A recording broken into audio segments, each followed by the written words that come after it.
What's up, guys? So I want to talk about my Unbreakable combo with Spyrals. All you need for this combo is a quick fix, machine dupe, and some way to look at the top card of your opponent's deck. Those three things, if you have them, you have this combo. Fortunately enough for this hand, I do open up 1-for-1, but so I can get the drone. But in any other case, you're gonna want to activate Super Agent in your hand called Trap Card. You want to get it wrong because you want space to do this Unbreakable board combo. But let's begin. I'll also explain why this is an Unbreakable board at the end. But basically, okay, I have the machine dupe and a quick fix. You're gonna search out. It doesn't really matter what you search at this point, because you might just want to search one drone just to put in the graveyard. So here we go. Fortunately enough, I found a way to look at the top card of my opponent's deck because I normal summoned the drone.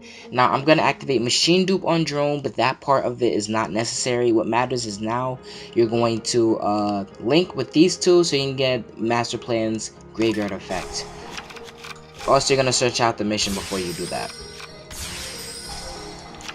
So at this point, you're just gonna keep looping. You're gonna bring this back from the graveyard, by the way. It's important to bring this card back so you have room. So yeah, you're gonna keep looping your quick fixes now. First, you're gonna go into F0 with Double Hand and Sprite. Then next, you wanna go for another number rank 1. So you need 3 number monsters of the same rank to pull this off. So I chose Samoa Soldier because if I get out Zexel, it doesn't matter if my opponent draws an additional card because of its effect. If you want to read the effect, it's right there on the left side. But let's move on. So I'm going to activate his effect just to put another quick fix in the graveyard. And then I'm going to loop quick fix again. And I'm going to go for my final number monster, and that's Zexel right there. Now, Zexel is powerful because it literally, on your opponent's draw phase, you activate its effect. Your opponent cannot activate cards or effects for the rest of the turn, locking them out. Next step, what I'm doing here is that I want a monster in this zone here for Deco Talker's effect to be live. So if my opponent targets anything on my field, I can activate Deco Talker to tribute the sprite or whatever monster you choose to put here. You can even leave a quick fix here if you like. But here you're going to want to go for a monster just so you can tribute it when any of your cards are targeted, so you can be ready for that. Next up, you're going to summon the sleeper that you search off Master Plan. Because this card is amazing. If you didn't search the sleeper, that's okay because you definitely search the field spell. The field spell will add this card to your hand if you decided not to search this card. Let's continue. We got the sleeper, and here I didn't activate Super Agent's effect, so I decided to do that just to fill up the last spot. And there you go. This is the Unbreakable board. Now, I call this Unbreakable because really there's nothing your opponent can do to get over this. First of all, let's play this out. Let's give a little bit of scenarios to find out what they can do depending on their deck. So they're gonna go their draw phase.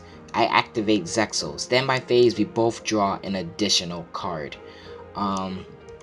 So from here, your opponent cannot activate cards or effects. So let's say they chain Forbidden Chalice. They activate Chalice when I activate Zexel's effect, and Zexel will be negated. However, because they're targeting, I can activate Deco Talker's effect to tribute my Princess Sprite or whatever monster is here to negate the Forbidden Chalice. So there goes the Forbidden Chalice one. If they're playing Zodiacs, let's say they're playing Zeus, and they can go into a Trident, so when it's my turn, they can just pop the Zexel. But if they summon a Zodiac monster, what you're going to do is that you're going to activate your trap card that you set and you searched.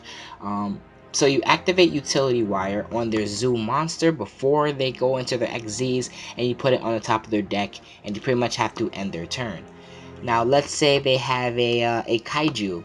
So it's their turn, I activate Zexel's effect, then they kaiju me on main phase 1. If they kaiju my Zexel, what does that do for them? You know, they still cannot activate cards or effects for the rest of the turn, and they're forced to just simply end their turn. If they set anything in any of these scenarios, if they set anything, they set some back row, they set whatever, you can activate Sleeper's effect on the end phase to pop their set cards. On top of that, Spiral Resort, it's protecting all my Spiral monsters from being targeted, which is kind of irrelevant simply because Zexel stops your opponent from activating those targeting effects. Let's say they activate a Twin Twister, I activate Zexel, they chain Twin Twister, targeting my back row, but however, they can't target my back row. The only cards they can target is the field spell and my face down, my last resort, my big red, and my fully armored are protected. Even if fully armored wasn't protected, if I had a super agent in the graveyard, I can special summon super agent. Anyways, I'm gonna be out of here. Thank you guys for listening. Later.